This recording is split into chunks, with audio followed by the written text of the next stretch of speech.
and this is episode 17. Reason to stick around today, it's going to be a little bit motivational, um, because I think starting any project, starting any business is hard. It's not easy.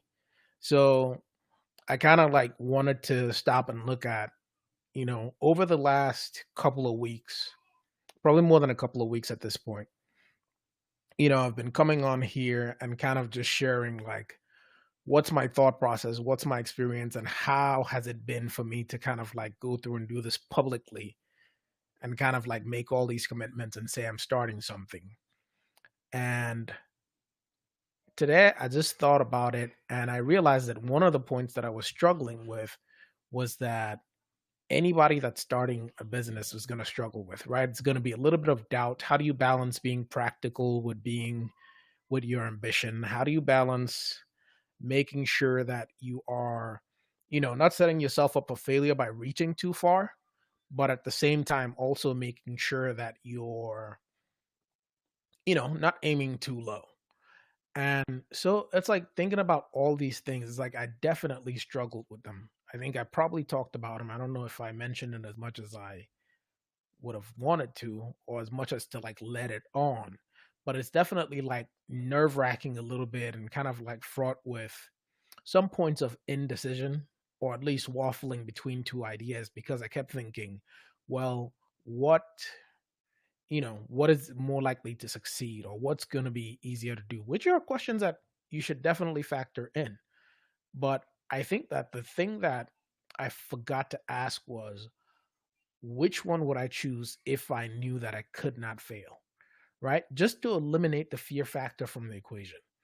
Because I think that the possibility of, whatever, fear of success, fear of failure still stems from having some kind of like on the other side of it, something that could go wrong or something that could go bad, and it kind of like zaps your motivation.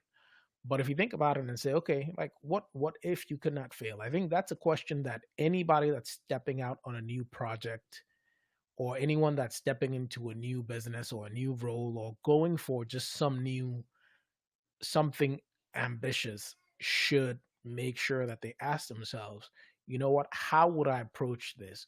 What choices would I make if I could not fail? Because at the end of the day, you can always eliminate the things that are too much or too ambitious or too over the top. But if you're setting up way too small to start with, then there's no way to add those things back on. Now, if you look at, thinking about the idea of like being a sculptor, I think that being someone that makes an idea happen, whether it's a business, whether it's an artist, whether it's any kind of project, if you're making something, it's better to start with a slab of marble and chip away everything that does not fit the picture or anything that does not add value to the picture or anything that takes away from the picture than to, try to piece it together. Because the thing is, it's like a bad haircut, right? It's like the minute you go too close, you don't have anything left to work with. Now, if you didn't trim far enough, then you're good because you can always take down more. But the minute you go too close, too lean, too bare bones, you already lose your opportunity to have something to work with. So today's one was basically it. Like, this is a pep talk that I've had to give myself today because I was talking to a friend earlier, and as I was talking to him, I was like, yeah, I've been trying to think of if I'm going to do this or if I'm going to do that. And I realized that one of the things that I had not done was asking myself, what would I do if I knew that I couldn't fail? And the minute that dawned on me, I realized that regardless of how I want to package it, what I want to do is outcome strategy. Now, what's outcome strategy? Outcome strategy is basically that you have an idea, a vision of what is possible out there and what my superpower talent, God's gift to me is the ability to look at that, plan it backwards, and walk it all the way to what do you need to do today? What do you need to do tomorrow? all the way to where you're trying to go. And it's a multifaceted approach. I'm sorry about the noise there. It's a multifaceted approach of being able to say, like, you know what, coming back, here's the vision of where we want to be. And then here are the million ways that you can get there from here. But what's the most optimal path to get there? So that's the thing. Like that's the thing that I seem to do very well, and it doesn't come naturally for everybody.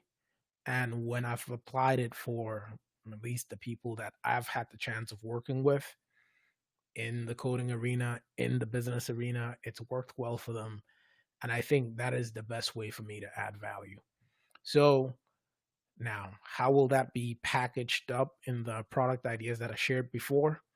I'm not really sure, but ultimately the core value that's going to be infused into all these things is that, because, you know, put everything aside, the if I knew that I could not fail, or if I didn't consider the possibility of something not succeeding, which path would I have taken?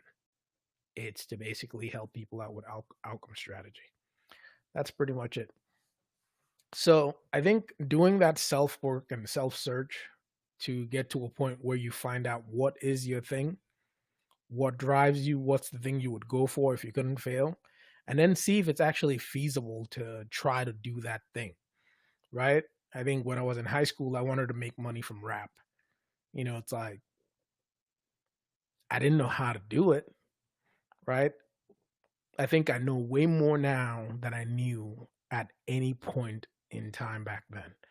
And so I think that that's something that I'll just have to figure out a way to kind of like see as new ideas come to me, new passions and interests and things like that. If I actually want to pursue it professionally or as a side hustle or whatever, I now have the ability to do that. And I didn't have it back then. But I think there are a lot of people that are still out there today with, you know, passions and ideas and hobbies and skills and talents that could be used and they could make a living off of it, but they're probably working some crappy job somewhere because they didn't know they could do that. Um, and that's something that it's kind of sad because obviously, like the know how to set these things up is not available to everybody, which is kind of the reason I'm also sharing these things because I mean, it's not extra hard going from $20 per hour to $40 per hour doesn't mean that you have to work twice as hard. I mean, you could do it with double overtime, but you could also do it with a skill set that pays you twice as much for the same amount of time and probably a better experience. So that's why I just kind of wanted to come out here and say that I've said it once, I've said it twice, and I'll say it again. What would you go for if you couldn't fail? It's not original. I didn't come up with it myself. Most of the things that I'll share with you are just tools that I've seen work for other people. I've tried them, they work for me. So if you need that motivation to make sure you're not going too small, ask yourself again, what would you try if you knew you could not fail? Just make believe if you have to. And once you figure it out, give it a go. If it turns out that it's a business idea, go try out the intent framework. It'll help you. But thanks for hanging out with me. My name is JP from JP Adams Online. Follow me here on Facebook or subscribe on YouTube. Turn on the notifications so you can see these when they come on. But I just wanted to, like, for anybody that's just sitting on an idea and they're worried about it, just at least ask yourself so you know what you would try if you were not scared or if you were not worried or if you're not concerned about failure. And then, you know what? Another day we'll tackle how to take the first step of actually doing anything about it. All right. Thank you guys. Have a good night.